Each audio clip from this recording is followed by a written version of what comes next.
Mayor Dr. Mpho Phalatse will face yet another motion of no confidence today. That motion is expected to be brought by Jama-ah with poor service delivery and instability cited as the reasons. Let's get you a sense of what else we should know about that. Bring in the leader of Jama-ah, that's Ganief Hendricks, who joins us via our video link this morning. Mr. Hendricks, it's lovely to have you on the program. Thanks for making time to speak to us. So service delivery and instability being cited as these reasons, is that where it ends? No, also the fact that financial control and proper financial budgeting is a major concern, and as you know, and also the coalition, the governing coalition, wants to put the city of Johannesburg in more debt. We don't want to use taxpayers' money or ratepayers' money to service debt. We want to use that money for service delivery. So Jama-ah provides secretarial services to the minority parties, and we have been examining over the past 6 months how the mayoral committee members and the chairs of committees are mismanaging the city of Joburg. And that's why it has been easy for us to get even members of the coalition to look at the merits and to join the minority parties for a motion of no confidence today. And I've looked at the numbers, I've looked at the responses, and we are very confident that the motion will succeed because there are 3 motions, each one supporting one another. So you have from 3 different political parties one of the best analysis of just how the city of Johannesburg is mismanaged. And yesterday, 2 days ago, on the sidelines of the State Memorial Service, I spoke to the leader of the official opposition. I spoke to the Premier, and my conclusion was that the motion will succeed today. However, when it comes to appointing a new mayor, the minority parties are taking the lead, and they will decide who will be the mayor. Obviously, I cannot disclose who the candidates are, but all top 3 candidates make the cut. So for the first time, we have 3 potential mayoral candidates that will take the city of Johannesburg forward, and we are very confident that the new mayoral committee members, and some may be of the previous governing coalition, that they will, in 100 days, make dramatic changes to the city of Johannesburg. Right. And one of the things is there will be no looting, there will be no corruption, and the residents of Joburg will be first and not political parties. That has been Jama-ah's position and condition to provide secretarial services, to lead most of the delegations, to all the main stakeholders. Sure. You know, forgive my cynicism, but if I were to receive a dime every time a council speaker in the city of Joburg said they were confident that their motion would be the one that made it, perhaps I wouldn't need a job. I mean, we've been here before in many instances, and I imagine that's the frustration for especially residents in Johannesburg. Yeah. So let me pose my question this way. In what ways do you reckon we could finally bring stability to the council? Because what is a salient concern is ways through which the wrangling, the mudslinging distracts councillors from getting to work, essentially. Well, look, the people in the forefront that is going to take up the positions of chairpersons and mayoral committee members, they are working the ground. They have gone to communities like, for example, in Eldorado Park, in other areas, in Soweto, and they have given the communities undertakings on what they're going to do, and they've got endorsements from the communities. And they will be keen to deliver because they want to impress for 2024. So that is the carrot. You know, Jama-ah told them, guys, we need all to do well in 2024. So let us put our heads together. Let us monitor one another. Let there be peer group pressure from the minority parties. And we hope that a mayor will be elected from the minority parties. And I got an indication from the Premier of Gauteng that they don't have a quarrel with that because they are very, their candidate is a very good candidate, but also they say that the minority parties have put forward some excellent candidates. So even if if the African National Congress is saying that, it shows that the caliber of the people that are going to lead the city of Johannesburg will be different to what we've had in the past. For the 3 weeks that we governed, Al-Jama-ah was part of that structure, there were dramatic changes. We undid the harm that the Action SA did when they were in the mayorship.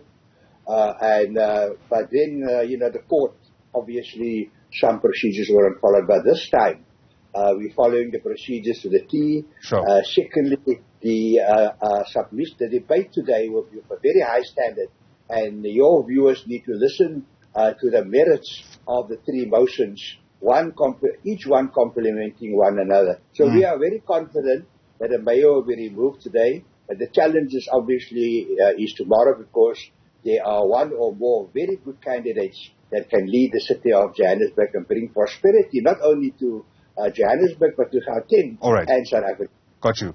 And I hear that. But my question is taking us a little step further. In what ways do we make sure that we prevent yet another motion being brought forward against whoever is elected? Because it seems like we've get into a trend, and it's just the beginning of this year at least. No. Obviously we are very confident we have the numbers. And those political parties that are giving us the numbers, there's been party-to-party meetings. We've met with all the structures of the party. And so there has been commitment that we are all going to work together, because if this minority governing party don't succeed, it will be a blow to those political parties for the 2024 elections. So there is an incentive that we need to show the residents of the city of Johannesburg that here is a team that inshallah will do very well, and that they are all committed, and like I say, peer group pressure amongst us, the commitment of all structures of every political party that is giving the numbers, they are all on board. Whereas in the past you find that with the coalition government, all the structures were not on board. The Federal Council of the Democratic Alliance, they were not on board and overrule everything. Here we've got support from the top, and I not only spoke to the Premier, I made sure I spoke to other structures of the ANC, because I was in the first 3 rows of the state service, and all of them said, look, we are very confident that with Al-Jama-ah secretarial services and lobbying, you've all done your homework. Good luck. All right. The minority parties must decide who is going to govern the city of Johannesburg, and why can't minority parties also play a role in governing the city of Johannesburg? It can't be the parties who has the numbers only, because no one has got an outright majority. But the city of Johannesburg has sent the voters have sent a clear message, pick the best amongst you, and the best is amongst the minority parties. Correct. And I imagine it's the voters that are being prioritized as we try to worm our way through this process. Those sympathetic to the status quo will point to the fact that coalition governments are new to this country, and perhaps this is just part of what comes with that. However, there are suggestions that perhaps we should look at stabilizing things in a way that doesn't necessarily involve the relationships that parties have with each other. One of those suggestions is around putting a cap between the time at which you can put in a motion of no confidence and when that motion can be brought again, in an effort at the very least to give that person who either survived or is re-elected an opportunity to get some work done. Is that an intervention you'd support? No, we don't support that. People were hanged for one man, one vote. So the principle of one man, one vote means that, there shouldn't be all these restrictions. You can't have a governing party governing without the numbers, and that's why the motion on the I think it's 2 to 10 billion rand loan, because they didn't disclose everything, didn't succeed. The governing coalition didn't have the numbers. You can't have a violation of the principle of one man, one vote. If you've got the numbers, then that means, that particular principle must prevail. So we don't agree with all these tactics of the DA Federal Council not to have one man, one vote. They still want to rule like in the past, where whites with a minority can rule and share power without losing control. I'm not sure I follow. I'm not saying that people can't necessarily vote.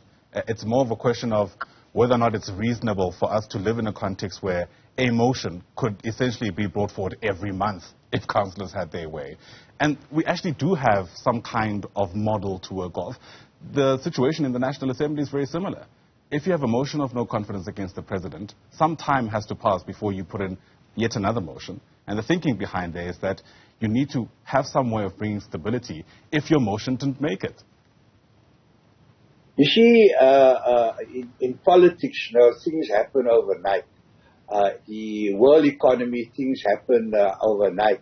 We cannot wait for 6 months before doing another motion and let the voters suffer for 6 months or for 3 months. If councillors feel that things are going wrong and that the coalition government, for example, is still going on honeymoon and not serving the residents of Joburg, we need to step in immediately and go through the processes, get a programming committee to consider the motions, and then the numbers count. You have a democratic vote, one man, one vote. And if the programming committee, if they vote no, the motion must be tabled, then, it must be done. However, I would just like to suggest to the programming committee that they need to consider any motion of no confidence on its merits. Those who are proposing it must outline very very thoroughly what the merits are. If there are no merits, the programming committee must just say, sorry, the motion, is not going to be tabled. So members of the programming committee must take the interest of the residents of the city of Johannesburg first, and not political pressure, from the party bigwigs, whoever the party is, not only the Democratic Alliance. All right. Ganief Hendricks, thanks very much indeed for speaking to us. Ganief is the leader of Jama-ah. They're bringing forward today's motion against Dr. Mpho Phalatse. And let's see how it unfolds, as the cliche goes. Thanks very much indeed for your time.